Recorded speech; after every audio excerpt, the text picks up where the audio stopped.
이번 출연자분은 사실 제 실친이라기보다는 SNS 친구입니다. 오프라인에서는 딱 한 번 뵀네요. 그런 면에서는 좀 신상 친구라고 할까요? 이분은 누리호가 국산화를 이루는데 상당한 역할을 해주신, 또 현장에서 제품을 만드시는 엔지니어이시기도 합니다.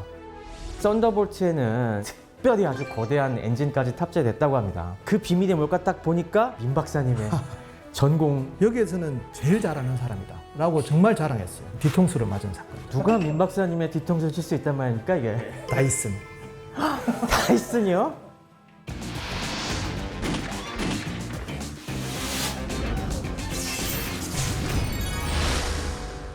현대전의 무기하면 역시 항공기.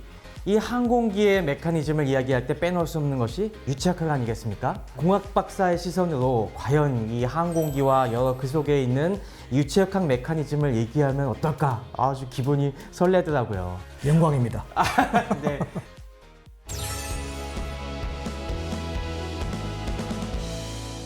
시청자들이 많이 관심을 가지는 무기에 대한 의견을 한번 여쭙고 싶어요. 네. 저게 2차 세계대전 때 아주 유명한 미국의 P-47 썬더볼트 전투기입니다. 네. 저 딱 기체를 보시면은 공학 박사로서 딱 어떤 느낌이 드십니까? 유체 안에서 움직이는 물체를 볼 때 생각보다 둔중하죠. 아, 네. 그러니까 둔중하다는 건 약간 샤프하지 않고 뭉뚝하다. 그 다음에 상당히 무거울 것 같다. 이런 느낌이 딱 드는 그런 디자인입니다. 역시 공학 박사에서는 날카롭습니다. 저는 저 P-47 썬더볼트 볼 때마다 야 저거야말로 진짜 미국적인 비행기다. 그런 생각을 했습니다. 딱 연상이 되는 게 뽀빠이라든가 짐에서 열심히 쇠질하시는 이 머슬맨이 전 생각이 납니다. 그래서 이 2차 세계대전의 항공전의 판도를 바꾸는 여러 가지 명작 비행기는 대표적으로 무엇일까 꼽아볼 때 많은 분들은 P-51 머스탱 전투기를 꼽는 분들도 있습니다만은 사실 저는 머스탱은 좀 순수한 미국 전투기 같지가 않습니다. 저 기체는 미국이 설계했지만은 저 엔진, 저 심장은 영국제거든요. 롤스로이스 멀린 엔진을 갖다 썼습니다. 그런 면에서 엔진도 미국제이고 기체도 미국이 설계한 P-47 썬더볼트가 진정한 미국제가 아닌가 저는 그런 생각을 합니다. 저게 무려 저 전비 중량이 6톤이었다고 합니다. 엄청나죠. 네. 저 6톤의 무게를 가지고도 고공에서도 엄청나게 올라가서 급강을 하면서 양쪽에 달려있던 8문의 기관총으로 따다다닥 난사하는 독일 전투기에게 지옥의 공포를 선사했다고 하는데, 생각해 보시면 자동차 무게 몇 대 되는 그 육중한 철제 갑옷을 입은 어떤 물체가 공중에 떠오른다. 그러니까 떠오르는 것도 되게 힘들 텐데요. 웬만한 자동차는 2000m, 3000m 상공에서는 엔진이 멈춥니다. 그러면 이 엔진이 거기서 작동하려면 상당한 출력 손실을 감수해야 되거든요. 그래서 이 고고도로 저 육중한 물체가 올라갔을 때는 그것을 갖다 컴pen세이션 할 수 있는 별도의 기술이 필요했던 거죠. 사실 고도에 따라서 점점점 압력이 낮아지고 공기의 밀도가 작아진다는 거 여러분 상식으로 아실 겁니다. 어느 정도냐면은 지면 쪽에서는 공기 중에 산소의 농도가 한 21% 정도가 됩니다. 근데 이게 고도 9,000m 정도로 가면은 이 산소 농도가 15%, 16% 정도 떨어집니다. 그만큼 산소가 적어지니까 연료를 태우지 못하고 중간에 엔진이 피식 꺼지고 출력이 낮아지는 일들이 자주 발생하게 되는데요. 이 썬더볼트에는 이 거대한 몸을 갖다가 지탱하기 위해서 특별히 아주 거대한 엔진까지 탑재됐다고 합니다. 이게 프라댓 휘트니가 만든 R2800 엔진이었는데요. 출력이 또 엄청났습니다. 저 출력이 초기에는 한 2100마력, 그리고 나중에는 한 2400마력, 500마력 이상으로까지 이게 발전을 했는데, 이게 그 당시 일반적인 전투기와 비교했을 때 얼마나 대단한 거냐면은 영국이 쓰던 롤스로이스 저 멀린 엔진이 원래 처음에는 1000마력짜리였습니다. 그러다가 나중에 1500마력 정도 저 당시엔 올라와 있던 상태였고, 독일의 KF109 전투기에 쓰던 다임러 벤츠의 601, 605 엔진 같은 경우도 그 정도밖에 안 됐거든요. 그거에 비해서 1.5배 정도의 강한 파워를 낼 수가 있었죠. 아니 그러면은 미국은 어떻게 이렇게 강력한 엔진을 만들 수 있었을까? 그냥 무식하게 크게 만든 건가? 라고 생각했는데 그것만은 아니더라고요. 그 비밀이 뭘까 딱 보니까 역시 거기 민 박사님의 전공 플러스 본업이 거기 숨어 있었습니다. 터보 차저. 네, 터보차저입니다. 초기에 라이트 형제가 비행기 날릴 때는 별로 그렇게 고고도로 날릴 이유도 없었고, 이제 무기로 쓰기 시작하면 고고도에 먼저 다다르는 그 나라가 제공권을 장악하는 걸 알게 됩니다. 근데 이제 아까 말씀드렸지만 고도를 높이면 높일수록 공기가 희박해지고 압력도 대기의 압력이 굉장히 낮기 때문에 엔진이 자꾸 꺼지는 문제가 그죠. 있어요. 그러면 첫 번째 생각은 뭐냐면은 그 공기를 압축해서 밀어넣으면 되겠다. 이 생각은 누구나 하는 거예요. 압축하면 산소가 그만큼 더 많이 네. 집어넣을 수 있죠. 그래서 첫 번째 썼던 거는 슈퍼차저라고 해서 자동차 엔진 동력에 보면 다른 기어 박스를 물려가지고 에어컨도 돌리고 뭐 이것저것 다 돌리거든요. 똑같이 그 기술을 이용하면 엔진 동력의 일부를 엔진에 들어가는 공기를 압축하는 장치에 쓸 수가 있습니다. 이런 것들을 돌리는 거죠. 바로 그게 압축기에 들어가는 컴프일이라고 바로군요. 해서 압축기를 돌릴 수 있습니다. 공기를 빨아들여서 공기를 가장 잘 압축하는 거. 이게 이제 컴프일인데 이 압축기를 돌리면 공기의 밀도를 갖다가 상당히 올릴 수가 있어서 문제가 없었죠. 그러면 여기서 문제가 뭐가 있냐? 이 우리가 이제 내연기관 가솔린 디젤의 어떤 단점이라면 배기가스로 버려지는 에너지가 상당합니다. 몇 퍼센트 정도죠? 이게? 대략 우리가 이제 열 손실까지 포함하면 70%가 낭비됩니다. 70%. 엄청난 낭비인 거죠. 그렇죠. 자, 그러면 그 에너지가 너무 아깝잖아요. 배기가스를 뭔가 이용하겠다. 요걸 갖다가 우리가 터보라고 부릅니다. 네. 터보는 터빈을 이용한다는데 흐르는 유체에서 힘을 받겠다는 게 터빈이라고 하고요. 대표적으로 우리 물방아. 그렇죠. 물방아 물레방아 돌리는 거. 유식한 말로 수력 터빈. 그다음에 물 끓여가지고 이 스팀을 발생시켜서 뭔가 돌리겠다. 스팀 터빈. 그다음에 이제 바람 풍력 터빈이지만 풍차입니다. 풍차. 그러면 배기가스에 나오는 그 강력한 힘을 갖다가 받는 터빈을 만드는 겁니다. 보시면 터빈이 이렇게 돌아가면 동축에 붙어 있는 반대쪽에 컴프레스 휠이 획 돌아가면서 공기를 압축하니까 어차피 버려질 에너지를 갖다가 재활용하는 거죠. 그렇기 때문에 엔진의 부하가 덜 걸립니다. 덜 걸린 상태에서 엔진에 들어가는 공기는 엄청나게 힘이 좋아지니 엔진은 더 좋아지고 배기가스 압력은 더 세지기 때문에 그 힘을 이용하면 다시 또 컴프레스 휠, 소위 말하는 공기 압축이 더 좋아지고 이렇게 되니까 시너지 효과가 대단한 거죠. 자, 그러면 이 생각을 할 수 있다 없다? 할 수 있다 없다? 다 합니다. 이거는 뭐 다 하죠. 이걸 못 만들었어요. 터빈을. 바로 이걸. 사실 슈퍼차저는 영국과 독일도 다 이용했습니다. 영국의 롤스로이스 멀린 엔진에도 슈퍼차저가 달려 있었고 다임러 벤츠 601 엔진에도 슈퍼차저가 달려 있었는데, 그러니까 그걸 압축까지는 할 수 있었는데 이 배기가스를 이용한 터보 펌프까지는 미국만이 넣을 수 있었다는 거죠. 네, 그 터보 차저를 갖다가 이론은 다 알고 있으면 만들지 못하는 게 이제 제가 말씀드리려고 하는데, 그럼 배기가스 온도가 얼마나 될까? 엄청나게 뜨겁겠죠. 1000도쯤 됩니다. 1000도. 전문 용어는 마후라라고 부르는. 마구다네. 머플러가 없으면 밤에 폭주족들이 이렇게 오토바이 하는 애들이 머플러 떼버리잖아요. 맞아요. 그 소리입니다. 어마어마한 속도와 압력, 온도가 나오는 이 부분을 돌리겠다는 거거든요. 그럼 이 1000도에 버텨야 되고요. 그런데 반대쪽에 있는 붙어 있는 놈들은 공기를 빨아들이기 때문에 1000도가 되면 안 됩니다. 맞습니다. 그 두 가지를 동시에 작동시키려고 하니 이게 보통 일이 아닌 거예요. 그거를 미국밖에 못했던 거예요. 어떻게 영국과 독일은 못했는데 미국은 할 수 있었던 거죠, 왜? 미국은 포드 시스템이 있습니다. 그렇죠. 포드의 기술 시스템은 헨리 포드라는 자동차 회사 어떤 사람이 한 게 아니고 미국의 전체 생산 시스템이 거기에 맞춰졌다는 거거든요. 그렇게 대량 생산을 하는 파워가 있는 어떤 나라에서 만드는 것들은 우리가 생각하는 수준을 넘어서 버립니다. 특히나 이렇게 초내열 합금을 갖다가 다룰 때 이건 이제 특수합금들이 들어가거든요. 그 특수합금을 다룰 수 있는 기술이 미국밖에 없었던 거예요. 그럼 이런 건 도대체 어떤 소재로 만듭니까? 그러니까 이게 일종의 알루미늄 합금인데 알루미늄 합금 중에서도 특이하게 구리가 섞여 있습니다. 일단 첫 번째가 이게 어마어마한 속도로 돌려줍니다. 돌려주면 그 속도가 어디까지 가냐면은 자동차를 여러분들이 이제 몰아보시면 한 2000rpm, 3000rpm 이런 게 보일 거예요. rpm이 분당 회전수인데 얘는 얼마냐? 얘는 35만 rpm입니다. 35만. 1000 이런 게 아니에요. 그러면 요 끝이 음속을 돌파합니다. 초당 6,000번 막 이렇게 회전한다는 얘긴데. 네. 자, 그러면 얘가 어떻게 버텨야 되냐면은 너무 강하면 이가 부러질 수가 있습니다. 그렇겠네요. 부러지면 엔진룸 안으로 들어갑니다. 공기랑 섞여서. 그러면 이거는 엔진 박살나겠네. 이제 카타스트로피. 그래서 35만 rpm으로 빨아들일 때는 이게 진동을 갖다가 어느 정도 잡아주지 않으면 엄청난 소음이 발생합니다. 여러분 운전석에서 불과 1, 2m 앞에 1000도시에서 작동하는 35만 rpm이 돌아가는 걸 여러분들이 소음을 들어본 적은 없으실 거예요. 그러기 위해서는 이 내부의 정도를 잡기 위해서 가공 정밀도가 1000분의 3mm. 마이크로미터네. 예, 3, 4미크론을 갖다가 전수 검사를 해서 맞춰야 되고 그렇게 해서 돌려봤을 때 혹시나 중심축에서 흔들릴까봐 흔들림 공차를 2미크론 이내로 다 넣습니다. 저희는 이제 마이크로미터라는 게 과학자들은 이해하지만 일반 시청자분들은 이해 못할 수도 있을 것 같은데 쉽게 해서 어느 정도에 비교할 수 있을까요? 우리 머리카락이랑 비교해 보면은 머리카락이 벌써 80미크론이라고 하죠. 그죠. 네. 머리카락 너무 커요. 머리카락의 너무 30분의 굵어요. 1, 40분의 1 네. 그 정도 수준을 맞춰야 하는 겁니다. 네, 그걸 맞춰야 됩니다. 그 정도로 해서 해야만이 사람들이 내 앞에 천도시에서 35만 rpm으로 음속을 돌파하는 놈들이 돌아가는 걸 전혀 못 느끼죠.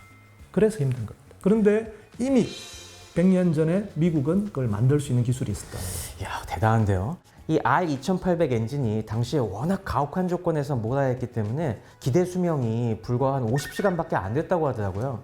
그러니까 한두 달 쓰고 엔진을 갈아줘야 될 정도였는데도 교체 수요가 발생하면 즉시 대응했다는 거. 그리고 엔진뿐만이 아니라 터보 차저까지 그냥 붙일 수 있었다는 거. 도대체 지금처럼 정밀 가공 기계, 컴퓨터가 된 그런 기계가 없었는데도 도대체 어떻게 그렇게 할 수 있었는지 지금 봐도 너무 신기한 것 같습니다. 그 포드 시스템의 위대한 점이 여기서 많이 드러나는데요. 네. 전체적으로 우리가 산업 생산량이라는 게 그냥 사람들이 많이 붙어서 많이 생산하는 게 아니라 단위 시간당 주어진 환경에서 얼마나 빨리 생산할 수 있는지가 이제 기술이 될 텐데 포드는 그것을 극대화시킨 사람 중에 하나거든요. 맞습니다. 그렇게 되려면 우리 이제 포드 시스템을 컨베이어 벨트만 우리가 이해하지만 거기서 가장 중요한 건 어떠한 부품을 끼워도 항상 조립이 되게 만든다는 겁니다. 네. 그러니까 부품을 만드는 애가 A, B, C, D 여러 회사가 있었을 거예요. 그 회사마다 다 똑같아야 됩니다. 그거 참 쉽지 않은 것 같아요. 쉽지 않습니다. 네. 그러려면 그 회사가 모든 품질 시스템이 거기에 맞추도록 다 돼 있었고 그걸 갖다가 관리하는 기술도 있었다는 거죠.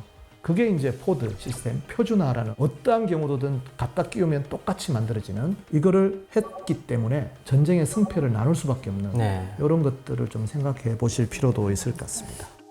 방금 이 부분이 사실 대조가 되는 사례가 있기 때문에 더 흥미로운 것 같습니다. 이게 제일 안 됐던 나라가 일본이었습니다, 당시에. 그래서 일본 같은 경우 각 소규모 업체들에서 부품을 딱 주문해 오면은 이게 안 맞아갖고 일일이 다 하나씩 깎아서 단차를 맞춰야 되는 우리 전문용어 줄질을 해갖고 이걸 맞추는 그런 사례가 너무 심각했다고 하고요.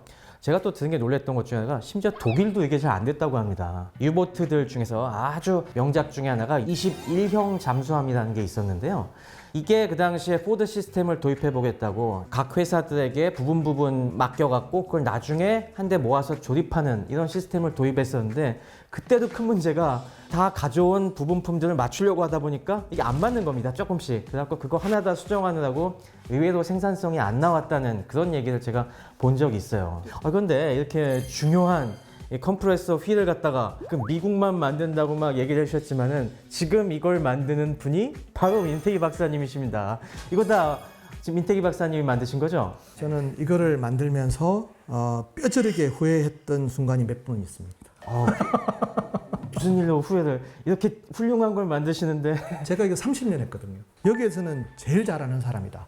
라고 정말 자랑했어요. 거기에 대해서 최고라고 자부하는 순간 뒤통수를 맞은 사건이죠.